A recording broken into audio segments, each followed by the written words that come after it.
Bismillahirrahmanirrahim. Assalamualaikum warahmatullahi wabarakatuh. Ikhwatul iman, ukhtul mu'minah, pemirsa yang dimuliakan Allah SWT. Alhamdulillah, kembali ikhwatul iman kita ngambil di bulan Dzulhijjah ini kebaikan-kebaikan masuki bulan haji.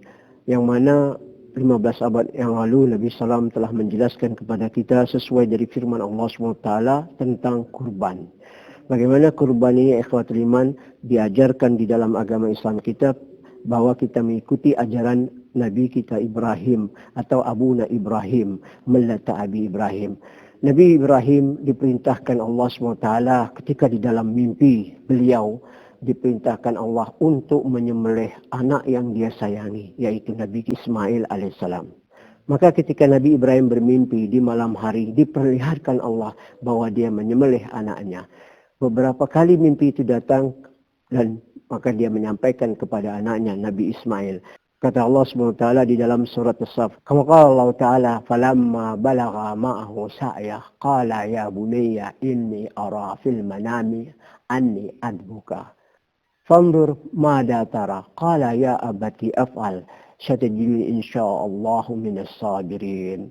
Fafadainahu bidabhan azim. Dari ayat ini Nabi Ibrahim menyampaikan kepada anaknya, wahai Ismail, aku diperlihatkan di malam hari dalam mimpiku untuk menyembelihmu. Bagaimana pendapatmu? Dan ini salah satu orang tua yang saleh dan anak yang saleh, gimana mereka beriman menyembah Allah SWT. Apapun yang diperintahkan Allah SWT, pasti mereka taat dan melakukannya. Anak yang sangat dicintai, maka Nabi SAW berkorban. Maka makna kurban ini taqarrabu ila Allah SWT alladhi tuhibbuha. Sesuatu yang kita suka kita keluarkan. Hari ini kita tidak berkorban menyembelih anak, tetapi kita diperintahkan berkorban hanya mengeluarkan dana bagi yang mampu. Maka hendaklah sesuatu yang kita sayangi, sesuatu harta yang kita miliki, yang kita cintai, kita keluarkan untuk mendekat diri kepada Allah SWT. Maka kata Nabi Ibrahim, wahai anakku, bagaimana pendapatmu? Dan ini seorang anak yang saleh. Wahai abahku, silahkan engkau lakukan. Kalau itu perintah Allah SWT, aku tetap sabar dan menerima apapun yang diperintahkan Allah. Aku akan menjalankannya. Maka kata Allah SWT, fafadainahu bidabhin azim. Maka kami berikan Nabi Ibrahim hadiah yang luar biasa, kibas dari surga atau biri-biri surga, dan sembelihan yang agung, yang luar biasa. Sampai hari ini kita mengikutinya. Dan itu termasuk di dalam Isy'arul Hajj yang sampai sekarang kita melaksanakan sampai hari kiamat. Dan termasuk kurban ini bagi orang yang mampu, hendaklah dia berkurban. Sehingga di dalam sabda hadis Nabi SAW, qal man kana lahu sa'ya falam yadhbah fala yuqarrab musalatana. Barang siapa yang mampu dan dia tidak berkorban, jangan coba-coba dia mendekat, yaitu musalah kami, tempat salat kami, yaitu salat Idul Adha. Maka kata Allah SWT dalam firman surat Al-Kautsar, inna a'tainakal kautsar fasallili rabbika wanhar inna syani'aka huwal abtar. Kami telah memberikan engkau kebaikan di Kautsar. Nanti telaga Kautsar di hari kiamat itu Nabi SAW akan memberikan syafaat kepada umatnya. Dan kebaikan yang sangat mulia. Dan solat dan kurbanlah.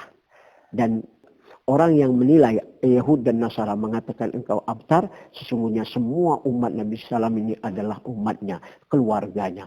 Maka solat dan kurban. Imam Ahmad bin Hanbal berpendapat solat Idul Adha ini wajib karena disebut di situ ada solat dan kurban. Maka ikhwatul iman yang mampu untuk berkurban dia tidak kurban, maka dia jangan coba-coba dekat tempat kami salat, kata Nabi SAW.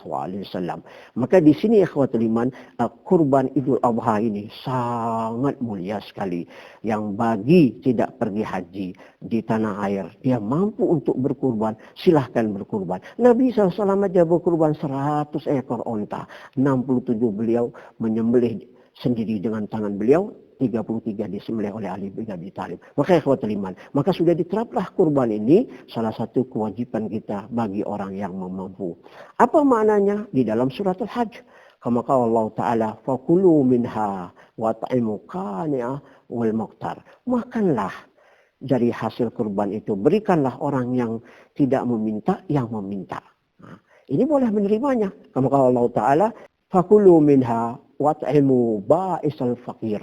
Makanlah dari daging hasil kurban itu. Berikanlah orang ba's, yaitu ba'isa adalah orang yang kena bencana, tidak mendapat apa-apa, dan fakir orang yang miskin atau orang fukara boleh memakan daging itu. Maka kita bagikan daging itu dan kepada orang yang membutuhkannya. Dan kurban ini juga Allah tidak melihat darahnya, dagingnya, darahnya, bulunya, atau dombanya itu. Yang dilihat Allah, at-taqwa minkum. Ketakwaan kita kepada Allah SWT. Kama qala Allah Ta'ala dalam surat Al-Hajj, la yanallaha luhumaha wala dima'aha walakin yanallahu lahu taqwa minkum. Sungguhnya Allah tidak melihat yaitu daging dan darahnya. Tetapi yang dilihat Allah SWT adalah ketakwaan kita kepada Allah SWT. Sebelum darah itu jatuh ke bumi, sudah disiapkan Allah tampan. Sebelum jatuh ke bumi, darah itu jatuh kepada Allah SWT. Maka kalau kita berkurban, ikhwatul iman, hendaklah dengan rezeki yang halal. Hendaklah jangan ada perhitungan.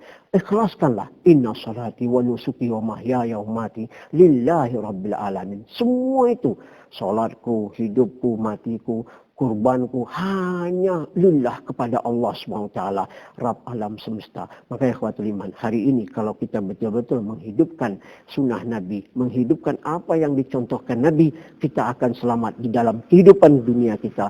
Rabbana atina fid dunya hasanah wa fil akhirati hasanah wa qina adzabannar. Mudah-mudahan seluruh amal kita di bulan haji ini, khususan ketika kita masuk tanggal 1 haji, wal fajri wal layalil ashr, dan ketika masuk tanggal 1 haji, demi fajar, demi malam ke-10, demi hari kurban, wal witr, hari Arafah, al hajj Arafah, haji itu adalah Arafah.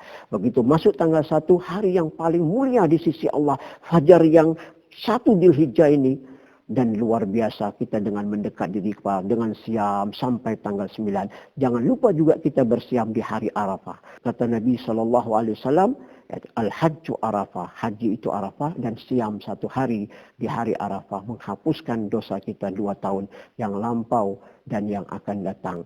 Dan juga orang yang mau berkurban, jangan dia mengambil syai'in min a'dha'il jism. Jangan dia memotong kuku atau memotong rambut atau yang lain. Itu dari sunnah. Mudah-mudahan ketika masuk tanggal 1 dia sudah niat berkurban, perhatikan hal ini sunnah Nabi SAW. Mudah-mudahan dengan kita menghidupkan sunnah Nabi SAW, kita mendapat ganjarannya. Lillahi ta'ala. Assalamualaikum warahmatullahi wabarakatuh.